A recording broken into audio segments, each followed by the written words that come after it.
Okay, let's dive into one of the most incredible, most unbelievable stories in all of literary history.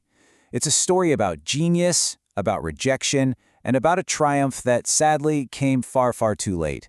This is the story behind the novel A Confederacy of Dunces. So, what's the story here? Well, at its very core, it's a tragedy.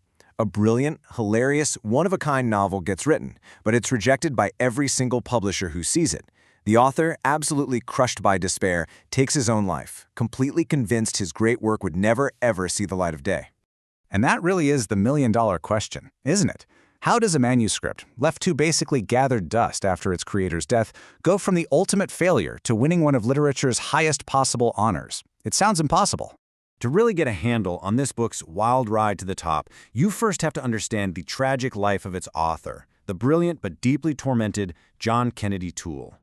This timeline really just lays out the heartbreak of it all. Toole pours his entire soul into this novel in his 20s. He knows it's his masterpiece. But the world just isn't ready for it. After years of rejection letters, he ends his life in 1969. And then, just silence. And notice that gap on the slide? A long, long gap. It isn't until 1981, 12 years after his death, that he's awarded the Pulitzer. So after Toole's death, you'd think that's the end of the story, right? The manuscript gets lost forever, but no.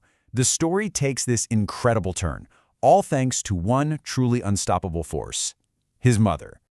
For years after her son died, Thelma Toole refused to let his novel die with him. She was on this mission, this crusade. She was absolutely convinced that what her son had created was, as she put it, a great work. She sent it to publisher after publisher just like he did and got all the same rejections. But she never, ever gave up. And this is where another huge piece of the puzzle falls into place. Enter the acclaimed novelist Walker Percy. He was teaching at Loyola University when he started getting these persistent phone calls. Now, he had zero interest, but Thelma Toole she was relentless. Her mission, as he saw it, was simple: make him read her son's book. Thelma's unwavering crusade finally led her right into Walker Percy's office. She didn't just call. She showed up and physically handed him this thick, worn-out manuscript. At that point, it was pretty much impossible for him to say no. You have to understand, Percy was not excited about this. He was completely skeptical. He described the manuscript as badly smudged, barely legible, and he was just hoping he could read a few paragraphs, confirm it was junk, and toss it aside. To him, this was a chore, not a potential discovery. But then, something incredible started to happen. As Percy read, he went on this journey. It started exactly where he expected, with annoyance. But then, a little flicker of interest, so he kept reading. And that interest turned into real, growing excitement. And finally, as he turned the last page, that excitement morphed into total, jaw-on-the-floor disbelief that a book this good could even exist. Percy knew, right then and there, that he was holding a masterpiece.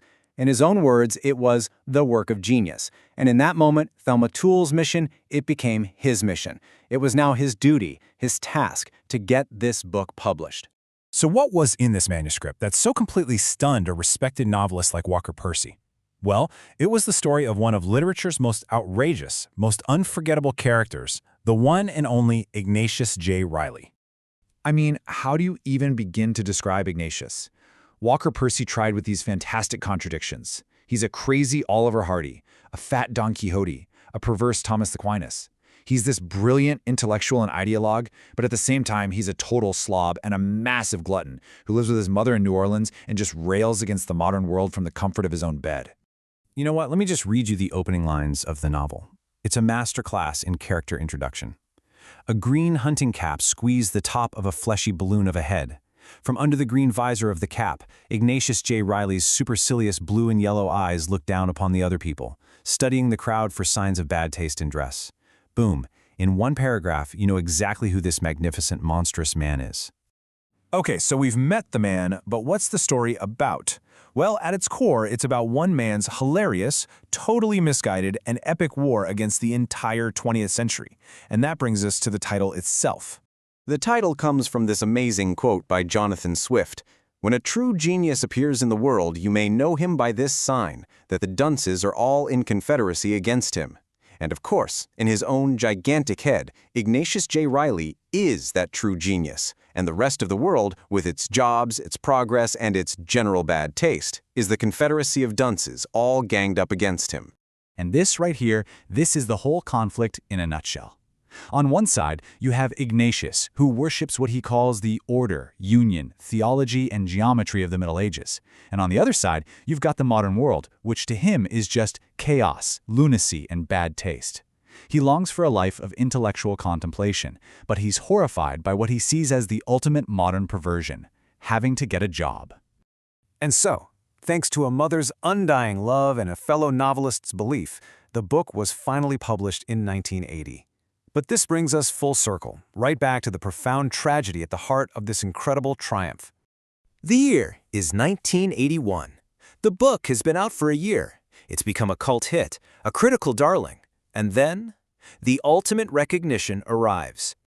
John Kennedy Toole, the man who died 12 years earlier, believing he and his work were a complete and total failure, was awarded the Pulitzer Prize. His mother, Thelma, accepted the award on his behalf. I mean, can you even imagine that moment? It is, without a doubt, one of the most bittersweet victories in all of literary history.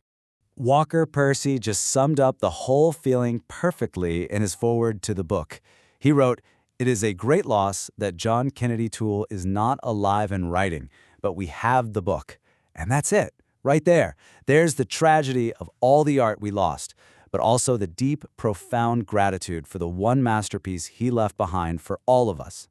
And this whole saga, it just leaves you with this one kind of haunting question.